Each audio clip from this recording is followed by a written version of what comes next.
So hello guys, আজকে আমি করছি আগমনী লুকস। আর আমার লুকসটা ক্রিয়েট করতে হচ্ছে আমার ঘরের মেকআপ আর্টিস্ট অনন্যা দাস, আমার বোন। তো লুকসটা কেমন হয় আর লাস্টে আমার লুকসটা কেমন করতে পারে। তো নতুন নতুন মেকআপ শিখতে যেতে তোমরা সবাই দেখতে থাকো কেমন করতে থাকে।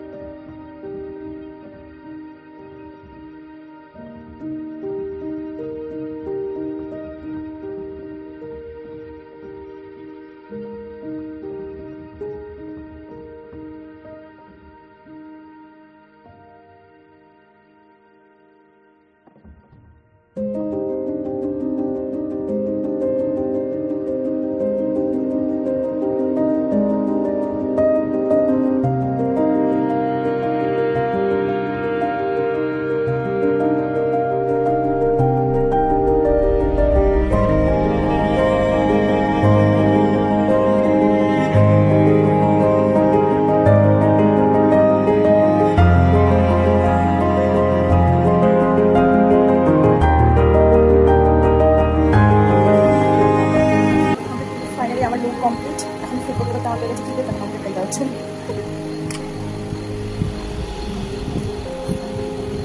দুর্গা সাথে চিকেন করতে মটন মটন চিকেন।